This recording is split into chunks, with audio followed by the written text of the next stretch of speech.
Hi, I'm Evie Rearden. Tonight I am joined by CNN news anchor, journalist, and Westminster graduate, Brooke Baldwin. Brooke, thank you so much for being here tonight. So good to be back home, Westminster.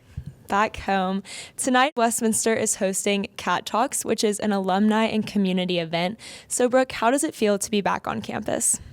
You know, my brother, who's standing just behind the camera over there, I was just saying to him as we were driving in the front gate that I don't know if I had Westminster on the brain because I was coming down here to do Cat Talks, but I just felt this crazy rush of nostalgia about a week ago. You know, like the smell of the grass in the field in front of the old Turner gym as I was a captain of the cheerleaders my senior year, and we'd be choreographing routines, and I just loved everything about fall, the school, and the community. And so I'm so psyched to be back, to meet people like you who are maybe interested in a thing or two with regard to journalism, and just to be home. Feels good. And from here to now, you have accomplished so much. Oh my gosh, thank you. So how has Westminster impacted you over the years? I was just with two Westminster grads over the weekend in California, and we joke. We sort of use Westminster as like a verb and an adjective, meaning like we strive to be the best still because we say that's so Westminster. Sometimes it can be like a little annoying when sometimes you just need to like let life happen to you. Right. But, you know, this place taught me, I mean, beyond like integrity and honor and leadership and acceptance and being fair, which really bodes me well being a journalist today. But just, it's lovely, like the intangibles that you learn from a place like this, and how it relates to doing what I do and who I am, and striving and always really wanting to be the best.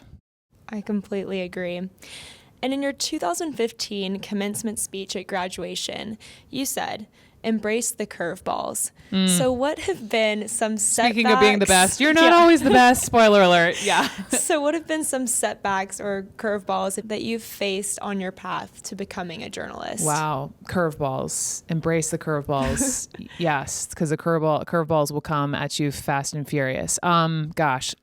First of all, I think instantly of the curveballs that I get hit with every single day covering the news in this insane news cycle in which we live for the last two and a half years, and embracing the curveballs on the micro level. On the macro level, I mean, I had to work really hard to be sitting here with you to get interviewed. I had to, you know, when I graduated from Chapel Hill and moved to a bunch of small towns in my 20s versus moving to the big city like a lot of my girlfriends did, and kind of figuring out what they wanted to do down the road, I knew exactly what I wanted to do. Like I knew in my bones that I wanted to be a journalist. But and my brother can attest to some lonely times of him visiting me in my 3 years I lived in West Virginia, going to bed at 8:00 at night and waking up every morning at 2 and driving into work to host a morning show, and not being surrounded by friends in that community, not having this kind of community for years, and then not knowing if it's all going to be worth it, if it's all going to pay off, if I will ever make it to my dream job at CNN. And then just day to day, I would say, you know, covering major stories and wanting to be part of each and every one of them. I mean, a small example is, you know, wanting to cover a hurricane and banging on my boss's desk because he's sending a lot of the boys, and making sure that I get in that rotation, and always fighting for myself in that way. As a woman and as a journalist, just you get thrown curveballs all the time, but life is all about the recovery. Right. And it seems like you have made some great accomplishments. So Thank you. Curveballs have been put in the past. They continue. Let's bring them on. So between covering President Trump's inauguration in 2017 and reporting live in Florida after the Orlando nightclub shootings, what would you consider some key moments in your journalism career? Wow. I would say it's not always the interviews with the famous people. To me, it's the term I use is extraordinary, ordinary people. So, for example, I was sent down to cover Hurricane Matthew, which ended up being a massive Category 4 storm. And I'll never forget the one man I met in Mexico Beach after I had basically talked my way onto a helicopter before the FAA closed the airspace, so that we were the only channel in there going live from ground zero of this hurricane.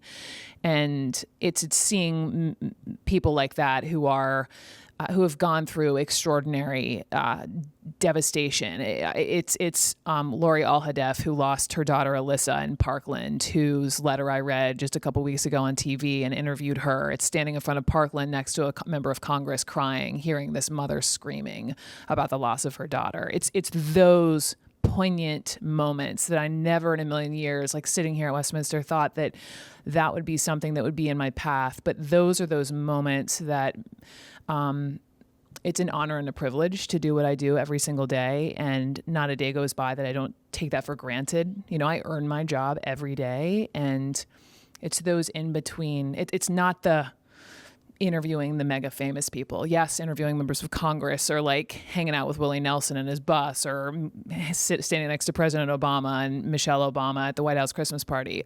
Amazing. But the memories I just shared with you, I think, have much more of an impact on me. When reporting on controversial events, how do you remain unbiased?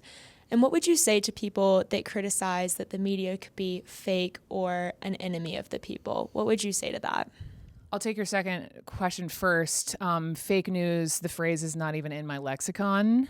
I will say that I've heard my boss talk about how like research has been done, and in the last year, the term fake news hasn't damaged our reputation or our brand. In fact, it's had the opposite effect, where even more people come to us and more people trust us because of that. And let's be real, like whenever he says fake news, it's because it's something he doesn't like.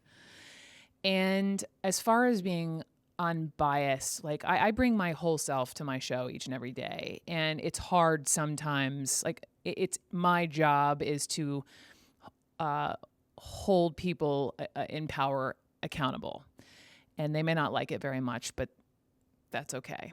And when something happens, like off the top of my head, when the president really spoke poorly to, and I'm being nice, 3 women in the White House press corps over the course of a couple of days, like I was ticked off, and I took a moment on my show to write something up to call the president out for how he speaks about women, and 2 women, 3 of whom are my colleagues. So in that sense, I stand up for the side of right and honor and integrity, which is those seeds were planted right here. And speaking of women, your new digital series, American Woman, profiles powerful women that are breaking barriers in politics and just in life.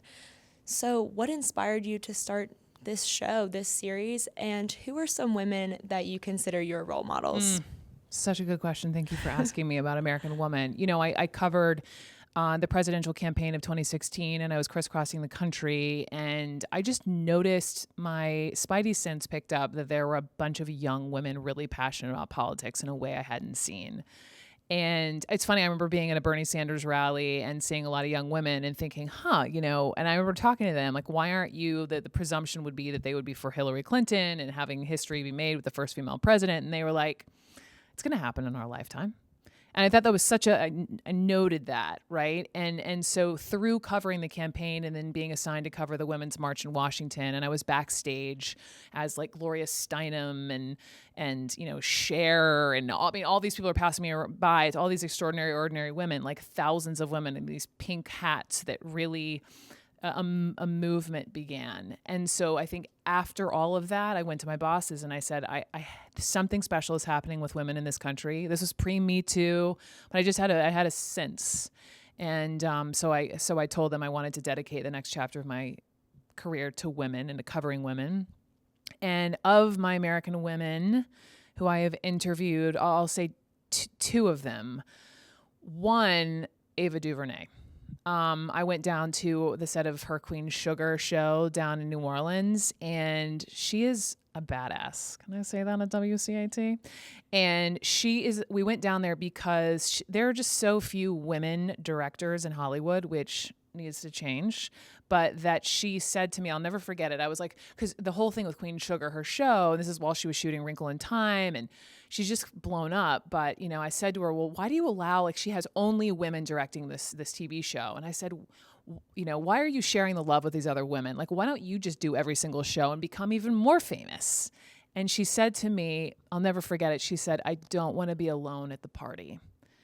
And that is such a great note for help other women, build other women up. And that's just something I hope I walk that walk every day. And then secondly, I went to Alabama. I went to Birmingham because of the Roy Moore, Doug Jones Senate race. And it was the first time a Democrat senator was elected in Alabama in like 20 plus years. It was an insane story to cover with everything that was Roy Moore. And because of that, it was really these black women in Selma who helped elect this Democrat.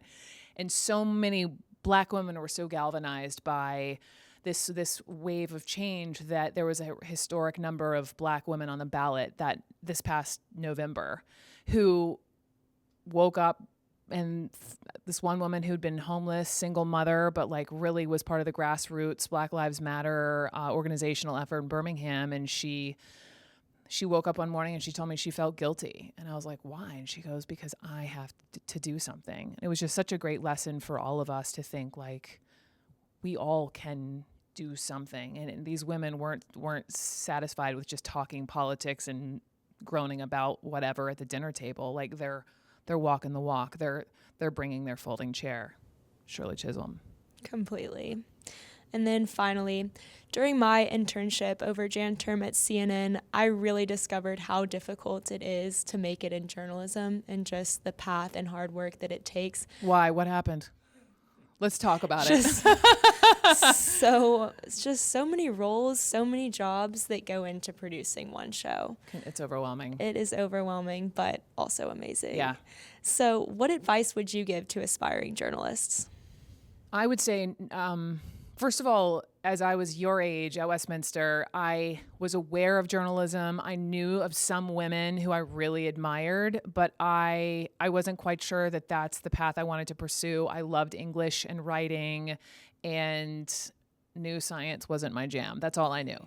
And eventually went into journalism school at Carolina. And what I would say is, like, if you're interested in journalism, be inquisitive. Be the person at the dinner table asking all the questions. Learn also, though, to listen. Don't have preconceived notions going into things.